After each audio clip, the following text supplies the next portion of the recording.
Bencana alam merupakan suatu peristiwa alam yang mengakibatkan dampak besar bagi populasi manusia. Peristiwa alam dapat berupa gempa bumi, letusan gunung berapi, banjir, tsunami, tanah longsor, badai salju, kekeringan, hujan es, gelombang panas, hurikan, badai tropis, taupan, tornado, kebakaran liar, wabah penyakit, dan lain sebagainya. Bencana alam bisa disebabkan oleh dua faktor, yakni bencana alami dan bencana alam buatan. Bencana alam alami biasanya berupa gempa bumi dan badai, sedangkan bencana alam buatan adalah bencana buatan manusia, misalnya banjir dan kebakaran. Jadi, jagalah bumi kita, rawatlah bumi kita, sayangilah bumi kita agar tidak terjadinya bencana buatan manusia. Karena semua bencana dalam bentuk apapun itu sangat berbahaya dan merugikan. Pada tahun 2012 digegerkannya tsunami, yaitu air yang naik ke atas bumi. Pada waktu itu saya masih kelas 6 SD, saya tinggal bersama orang tua mamaku.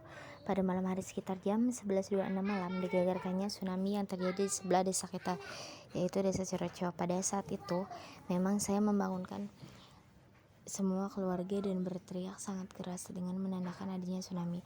Sampai semua keluarga bangun dan kaget mendengar teriakan tersebut. Pada saat semua bangun, kita satu keluarga berbondong-bondong membangunkan semua tetangga agar meninggalkan rumah dan desa kita agar bisa selamat dari bahaya bencana.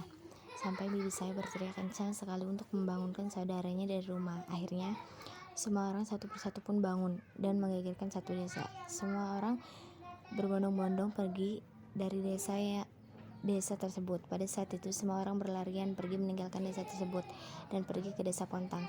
Saya sendiri pun pergi jalan kaki bersama keluarga karena posisi dulu kita semua tidak punya kendaraan. Kita semua pergi ke masjid besar desa Pontang untuk sama-sama berkumpul agar terhindar dari bencana tersebut. Setelah semua orang berkumpul di masjid besar Pontang, kira-kira hampir 2 jam sampai 3 jam, mereka sama-sama berkumpul di masjid tersebut. Tetapi bukannya hanya desa saya saja, bahkan ada banyak desa yang pergi juga, misalnya desa Ciroco, Damas, Ampian, dan banyak lagi, meninggalkan rumah mereka agar tidak terkena bencana tsunami tersebut. Tetapi ketika kita menunggu lama, ternyata bencana tersebut tidak ada dan hanya bohong atau hoax saja. Kami dengar berita itu dari salah satu polisi yang telah langsung terjun ke tempat kejadian tersebut, dan dia mengumumkan bahwa tsunami tersebut tidak ada atau bisa dibilang hoax. Dan akhirnya saya dan keluarga saya pun berniat untuk pulang ke rumah. Pada saat itu semuanya orang juga semuanya berbondong-bondong pergi ke rumahnya. Pada saat semua orang pergi dari desa dan katanya terjadi tsunami tersebut, tetapi kakek saya malah tidak menghindar sama sekali. Beliau malah masih berada di kamarnya dengan membaca Al-Quran sepanjang terjadi tsunami tersebut. Ketika itu semua sampai rumah, kakek saya bercerita bahwasannya banyak sekali polisi yang mengecek apakah terjadi tsunami atau tidak, tetapi kakek saya tidak keluar dari kamarnya. Dia hanya mendengar percakapan polisi tersebut bahwa tsunami ini adalah bohong, dan mendengar percakapan itu kakek saya sedikit tenang. Pada saat kita semua tidak langsung tidur dan bercerita terlebih dahulu, begitu juga tetangga-tetangga kita pun sama.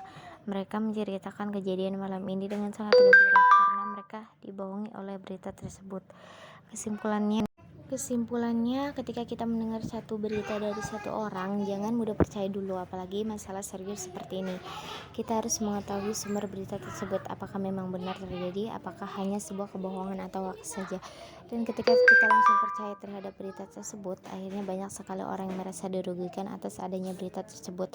Dan ketika kita ada tsunami, sebaiknya kita pergi dengan baik tanpa harus membuat belah pihak lainnya merasa dirugikan.